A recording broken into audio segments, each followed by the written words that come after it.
Hello everyone, for those of you who are new here, hi, I'm Jessica, and for those of you who aren't, welcome back to Go Through Me.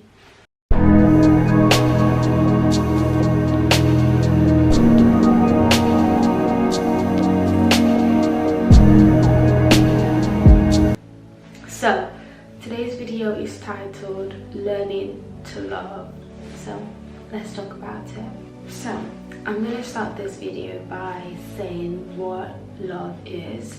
So, what is love? We're going to go to 1 John 4:7-8, and it reads, "Dear friends, let us love one another because love comes from God. Whoever loves is a child of God and knows God. Whoever does not love does not know God, for God is love." So there's the answer to the question. So love is God. So love is an aspect of God. It's an identity of God. So if you're looking for what love is, if you're wanting to love your neighbor, you have to know God first. Then you know what love is, and then you're able to love others at the way they should be loved, not the way you want them to be loved. Okay, so to summarize that, it means that you can't love outside of God, because love is God and God is love.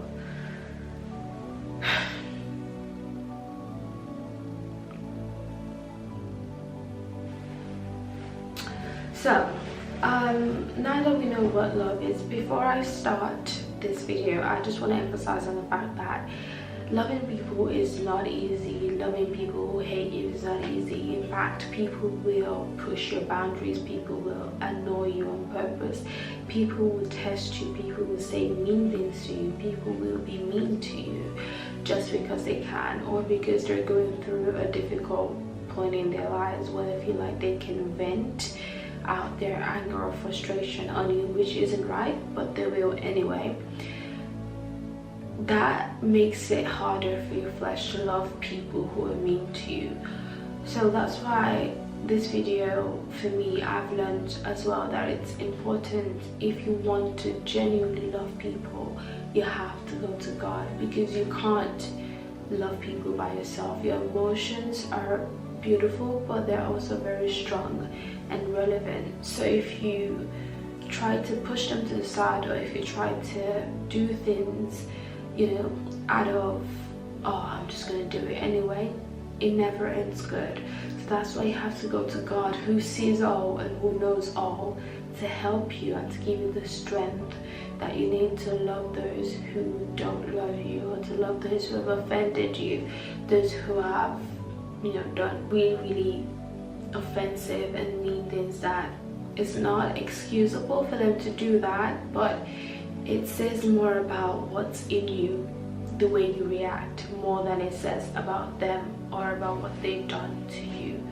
So I just want to start the video by saying that, and to say that I'm in no way saying that it's okay for people to be mean. It's not okay for people to treat you the way they do, but I'm saying that it's not okay for you to reciprocate that action based on emotions like anger, frustration, jealousy.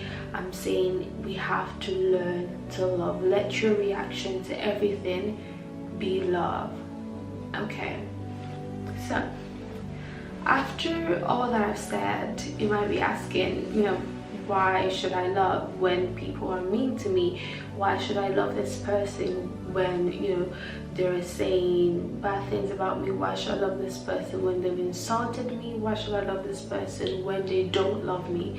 The people who they can't get them, like they can't love, so they're just mean constantly. So why should I love them if they can't love me? And the first point that I've written down is because this is what Jesus has asked us to do. We can see this in John 15:9-10. John 15 verse 9-10, and it reads, "I love you just as my Father loves me. Remain in my love. If you obey my commands, you will remain in my love, just as I have obeyed my Father's command and remain in his love." Okay, So what Jesus is telling us there is that he has loved us just the way his Father has commanded him to love us. So he's telling us to love just so that we can stay in his presence, in his command, in his purpose. So to summarize that, what that is saying is that when you love, you stay in Jesus's presence, you stay in his presence, because that's what it's asked you to do. And when you keep his commands, like he says here, if you obey my commands, you will remain in my love, just as I have obeyed my Father's command and remain in his love. So it's kind of like a reward system. So you obey my command, you remain in my love. So loving others can be a thing you do to remain in Jesus's love. That's one of the reasons why we should love. One, because Jesus asks us to do so, and two, because it allows us to remain in Jesus's presence, in his love. It allows us to remain in his love, and Jesus loves unconditionally. So when you love others, you're also guaranteeing yourself to be loved by Jesus, to be intentionally loved by Jesus, because he's promised and he never takes back his word. So the second reason I have put down for why we should love others, especially when they do not love us, is to keep our identity in God. If you go back to Genesis, when God was creating human, he said, let us make man in our image. And as I said in the beginning of this video, one of the characteristics of God is love, because God is love.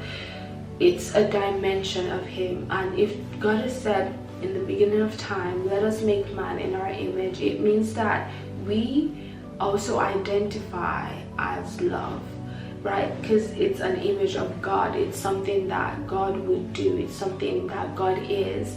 And if he has made us in an image of him, that means we are to carry out love, we are to be loved, and we are to be loved. Okay, so that's one of the reasons why we should love unconditionally. It's to keep our identity in God. The third reason I've put down as a reason why we should love is that love can be a way of revealing who God is to people, especially unbelievers, right? Because there's something about being loving and being kind to people who don't necessarily deserve it in that moment that can really heal people of certain damages or certain hurt or bruises that they might have gone through, maybe in their childhood or in their adulthood. Either way, loving heals, because love is something that no one can fully understand. It has a physical and a spiritual effect to people, and we're going to get into that more in the video, but for now I'll just say that love is an identity of God. So when you show people love, when you're kind to people, you're showing them who God is, because God is love. So I'm really hoping this makes sense, because if God's identity, one of God's identity is love, and you are loving towards people who are mean to you, people who do not believe in God, and you are loving to them, you're showing a dimension of God that they've probably never seen before.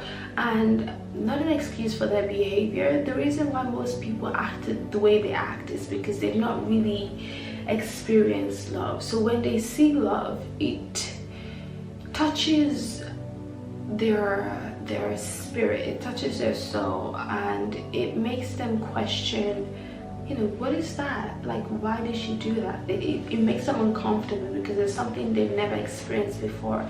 And most of the time they're willing to pursue that feeling and say, I've never felt like this before, what is this, blah blah blah blah. And bam, you can tell them about God, you can tell them about how he saves and how he heals. So love is a way of showing God to people. It's a way of healing people of their past traumas or past whatever. Just love heals. In addition to the point that I made earlier, the next point is that love has an effect on the physical body. So I'm going to read this out because I've typed it out. According to the Harvard Medical School, being loved releases high level of dopamine. Dopamine is a chemical that gets the reward system going, so it's something to do with the brain. Dopamine activates the reward circuit, helping to make love a pleasurable experience similar to euphoria associated with using cocaine or alcohol. Right, so I'm going to break that down. It says being loved releases a high levels. Okay, so first point, there's high levels of dopamine, and dopamine is a chemical that gets the reward system going. Okay, and it then says that dopamine activates the reward circuit, helping to make love a pleasurable experience similar to euphoria. So euphoria is an happy state, so the happiest state you can be, associated with cocaine or alcohol. So what does that say? It says that something that can be so spiritual can have a physical effect on the body that changes the way the brain works. So when you're loving to someone, it's not just spiritual, it's also physical. There's an actual physical, this is a research that was done by Harvard Medical School, you can look it up, it's there. So if they can see the effect of love on a physical brain, imagine how much it changes people in a spiritual side, in a spiritual aspect. So what I'm trying to say is, whether you see it or not, love changes people. So love people whether you want to or not, whether it's easy for you or not. That's why I will keep emphasizing, you can't love outside of God. Love is not an easy thing to do. Sometimes you just don't feel like loving someone. You just don't feel like being kind to someone. You don't feel like helping them. Maybe because you just don't like them, or because they've done things that you're just like, no, I can't. But that is the aspect, that is where obeying God comes in. That is where your journey with God comes in. How far are you in your journey with God to say, you know what, I'm gonna put my emotions aside, I'm gonna put what I'm feeling aside just to obey God, because God tells me to love people and tells me not to judge, otherwise I will be judged in the measure in which I have judged others. So love like that is the only thing you can do. When you see people do mean things, when you see people act in a way they shouldn't act, let your first reaction be love rather than judgment. Don't go, oh my gosh, I don't know why she's done that.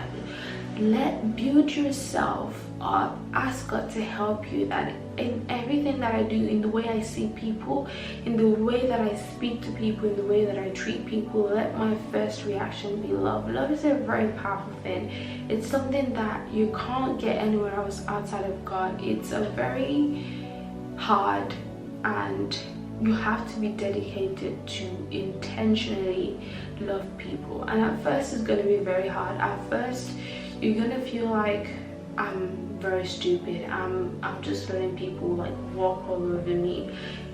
Sure, fair enough, because that is the process of, one, killing your flesh, and two, allowing God to take over your will. I want to say that love doesn't mean you stand for everything that is bad. It means that you stand for everything that is God. Okay, so there is a limit, right? You can love people, but it doesn't mean you allow people to take advantage of your love, right? Okay, so this might seem like a counter argument to everything I've said in this video, but I do want to say there's a point where people start to overtake and overuse the grace that you've given to them. This is something you need to work with God on and speak to God on, like, where is my limit? It doesn't mean you start hating on them, it just means you probably have to just pull outside of that relationship, whether it's a friendship, whether it's family, whatever it is, whether you just need to spend some time alone with God to replenish that energy, or maybe you just need to step away for some time, or forever. That is between you and God, but I just wanted to put it out there that there is a limit to which you need to stand up and say, okay, no more of this, because if you don't stand up, they will break you, they will damage you. So you need to put yourself first. As much as loving people is very, you know, important, you have to love yourself first before you can love any other person. Okay, so and the second thing that I want to say is to brighten your knowledge more on what love is, because I don't want to make this video too long. I would encourage you to read 1 Corinthians 13, the whole chapter, and you know, meditate on that, learn more. And it says, it really does speak to you, that chapter does, about love and the things that it stands for. I really hope that this video would help someone in their journey to loving others, and as well as loving yourself and God. And I hope that I will see you in the next video. I love you all so very much. Shalom.